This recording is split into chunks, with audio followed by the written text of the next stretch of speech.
Yeah, some breaking news to bring you regarding Anthony Joshua. He's been involved in a serious car crash in Nigeria. Now, Reuters news agency say he suffered minor injuries, but 2 people have died in the incident. But Anthony A.J. Joshua has been involved in a deadly car crash, unaliving 2 passengers. So one passed away on the scene instantly, and the other, from my understanding now, has passed.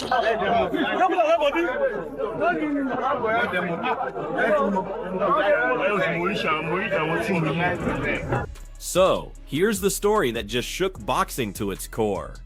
Anthony Joshua got caught up in a devastating car crash in Nigeria that claimed 2 lives, and right now the entire combat sports world is trying to make sense of what went down. AJ survived the ordeal, but the fact that 2 people didn't make it home transforms this into something far beyond typical sports headlines.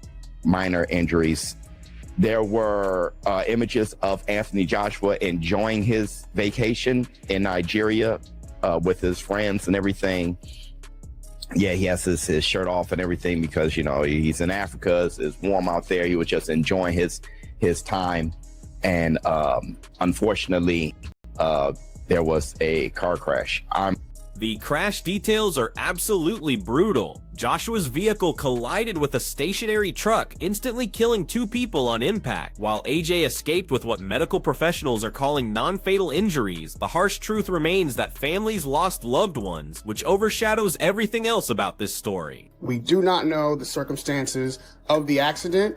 However, 2 cars collided and 2 individuals were pronounced dead on the scene. Anthony Joshua has injuries, but at this point have not been reported to have been lethal.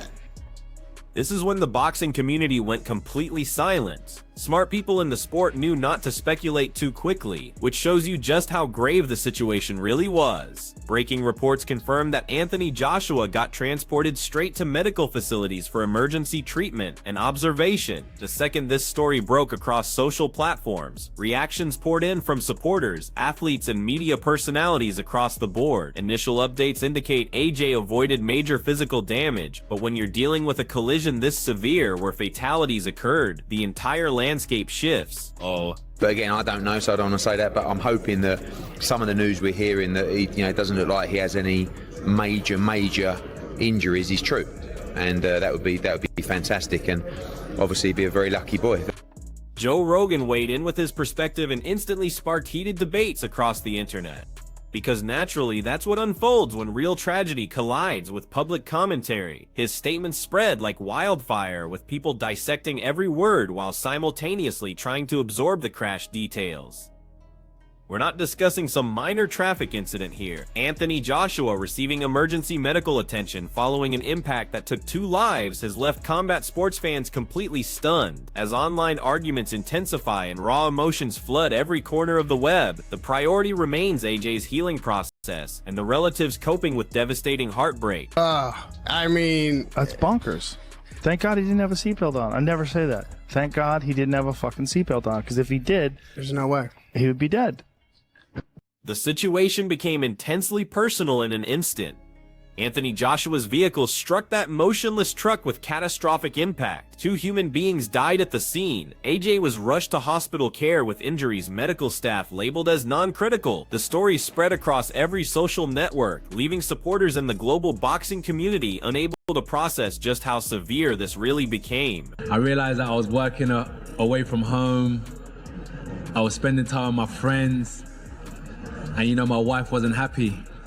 So I had to kind of look at the decisions I was making, and I had to come back home to boxing, and I had to sacrifice, I had to take a look at my life, make necessary changes to put my love back.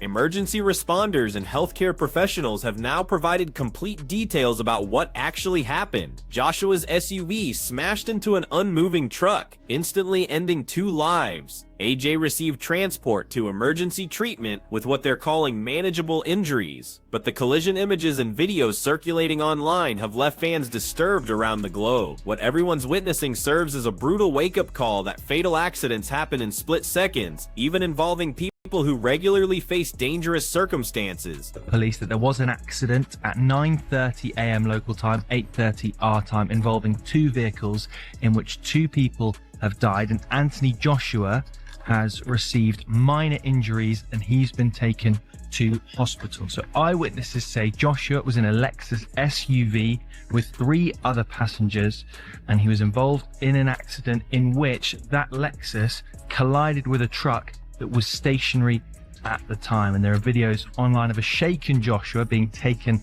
out of the car. So local police have confirmed that Joshua has suffered minor injuries, but that 2 people have died in that accident. Eddie Hearn's statements reflect the genuine human side that disappears among all the news coverage. When tragedies like this occur, nobody's considering future matches or title opportunities. Everything centers on ensuring everyone receives proper medical attention and emotional support they require. Anthony Joshua being hospitalized while 2 people lost their lives has caused his entire team to concentrate solely on immediate healthcare needs and helping grieving families, which demonstrates exactly how critical this entire situation has become. Be there for them and the family, anything they need. You know, sometimes when someone is a star, they have a lot of things in their life taken care of for them. So you really have to move into that mode in this situation as well. Make sure obviously they're getting the best medical attention, make sure their family are safe and happy and What's confirmed right now is that Anthony Joshua's vehicle accident has shaken the complete boxing landscape. Certain details remain unclear, including whether additional passengers were in that truck. But currently, all attention stays on AJ and the relatives processing this nightmare. Social platforms exploded with supporters offering prayers, revealing just how overwhelming this whole ordeal turned out. Even though the injuries might prove minor, everything feels different knowing 2 people perished. Joshua's experience really forces everyone to reconsider priorities. SUV struck the stationary truck. So I just want to give you guys the breaking news. Unfortunately, Anthony Joshua was involved in a car accident in Nigeria. Prayers to Anthony AJ Joshua. The complete devastation from Anthony Joshua's collision is affecting everyone right now. 2 fatalities and AJ hospitalized with significant trauma. Footage making rounds shows a visibly shaken Joshua receiving help from his vehicle, truly highlighting how brutal this crash actually was. Supporters and analysts are struggling to comprehend the loss, with everyone concentrating on medical recovery and emotional healing, alongside the broader human price of this terrible accident. Breaking news, ladies and gentlemen, Anthony Joshua, future heavyweight Hall of Famer, has been in a severe car accident which killed 2 people. He is severely injured. He's still alive. There's footage out there of people helping Anthony Joshua out the vehicle. We don't know the details of what happened, if they was in a car accident, if they was just swerving around and lost control. We don't know, but my condolences go out to those who lost their lives. Hopefully it was just, man, a terrible accident. And also, hopefully Anthony Joshua will seek the medical attention that he needs.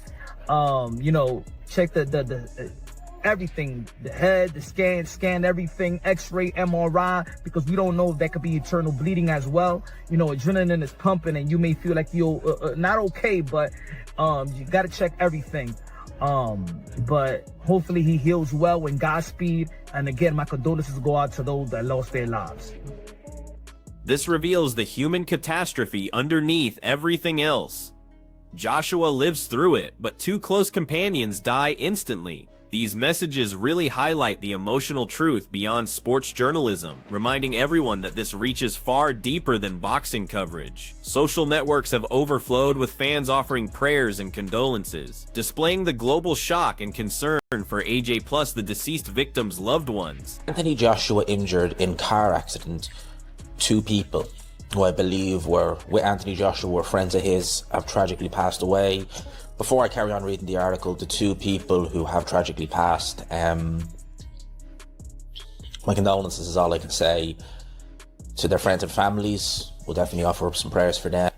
Tony Bellew describes just how narrowly things avoided becoming even more devastating for Anthony Joshua. AJ survived with trauma, but the psychological impact of the collision has left him and everyone watching profoundly shaken. The fact that he appeared dazed upon arrival really demonstrates how violent this impact was. Noli's observations suggest the type of resilience and determination required to overcome something this potentially fatal. He could get seriously hurt. I don't believe Josh would have. I believe Josh might have some compassion in him.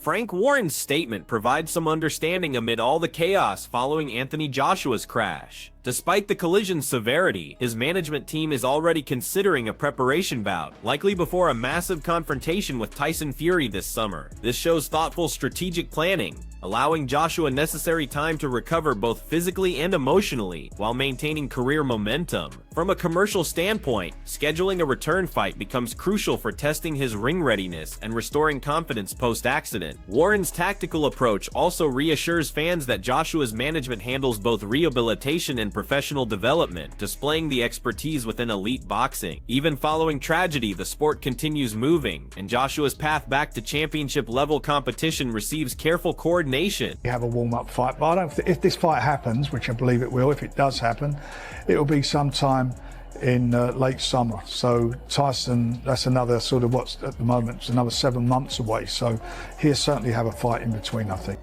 Johnny Nelson examines the commercial elements of top-tier boxing, revealing that despite Anthony Joshua's accident, negotiation discussions for the Tyson Fury bout are advancing quickly, showing how boxing's business operations work independently from external situations. Nelson explains how rapidly deals got completed once both camps aligned, highlighting Joshua's commitment to ring return from a seasoned analyst perspective. Nelson notes fast contract completion stays vital because it creates schedules for conditioning, rehabilitation, and tactical planning. While supporters focus on immediate accident consequences, behind-the-scenes contract negotiations keep the fight viable, maintaining fan engagement and promotional timeline. Nelson's breakdown shows that championship-level fighters like Joshua must balance personal recovery with professional obligations, where every decision impacts performance and public perception. Career direction. He said we were ready to do this. Just Tyson, that was the one that was dragging his feet, signed a contract in 30 minutes or whatever. So unless I hear it from Duke McKenzie stresses the continued anticipation surrounding a potential Joshua Fury match, even following AJ's vehicle accident. From a professional standpoint, the fight remains massive because both competitors represent heavyweight boxing's absolute elite. McKenzie notes that while recent incidents might have temporarily diverted focus, the Joshua and Fury brands still generate worldwide attention. For Joshua, the incident adds another narrative layer about overcoming adversity and returning stronger. Analysts see this as a unique challenge, balancing physical rehabilitation with mental preparation for facing one of the division's most skilled and experienced competitors. The anticipation builds because this fight transcends championships, encompassing legacy, commercial appeal, and fan connection. McKenzie's perspective frames the bout as a defining moment for both fighters, sustaining heavyweight boxing's premier storyline despite personal obstacles. It's a fight that interests everybody, isn't it? Because it's still a massive fight. They are still the two biggest names in world boxing. I don't care what anybody says. Tyson Fury and Anthony Joshua are still the two biggest names in world heavyweight boxing. Simon Jordan provides professional analysis of both fighters' current positions and standing. Fury's outspoken character sometimes masks his achievements, but Jordan emphasizes his resilience and recovery abilities, traits Joshua must match inside the ring. Despite his recent accident, AJ's reputation as an inspiring figure and accomplished heavyweight remains intact. Analysts consider this context essential because Joshua needs demonstrating both physical recovery and mental fortitude to handle Fury's psychological warfare. Jordan frames the narrative as a character examination alongside a skills competition, highlighting that victory depends on preparation, strategy, and focus. From an expert viewpoint, this matchup combines athletic excellence with legacy creation, fan expectations, and post-accident scrutiny, establishing it as one of heavyweight boxing's most significant recent fights. Tyson Fury's mouth drags it back into the gutter at times, but I also think that some of his achievements have been quite remarkable. And, he's come back and won fights and achieved things at times that I didn't think he could. Anthony Joshua, on the whole, has been a force for good. I think boxing has always been in the public's. Carl Froch delivers a practical evaluation of Anthony Joshua's career direction following the recent accident. From a veteran's perspective, the Fury fight represents both danger and opportunity, a chance to secure major earnings while testing physical readiness after a near-fatal incident. Froch suggests Joshua probably won't pursue additional world championships, acknowledging the business realities of elite boxing, where financial considerations frequently influence career decisions. His analysis reveals the delicate balance between legacy building and peak performance earnings. For Joshua, this bout represents a pivotal test, demonstrating his preparedness, durability, and ability to perform at championship level following personal trauma. Froch's assessment presents the fight as merging athletic skill with smart career planning, proving that boxing choices extend well beyond ring competition. Anthony Joshua's recent crash stunned the boxing universe, but now everyone's attention turns toward his recovery and ring comeback, with a preparation bout scheduled before the enormous clash with Tyson Fury approaches. AJ's resilience and readiness will determine his career's next chapter. Supporters everywhere are watching closely, weighing his physical return against the significance of legacy building and financial possibilities. What's your opinion? Can Joshua overcome this obstacle and reclaim his status, or will Fury gain the upper hand? Share your predictions in the comments, and remember to hit that subscribe button for the latest news on AJ's comeback journey.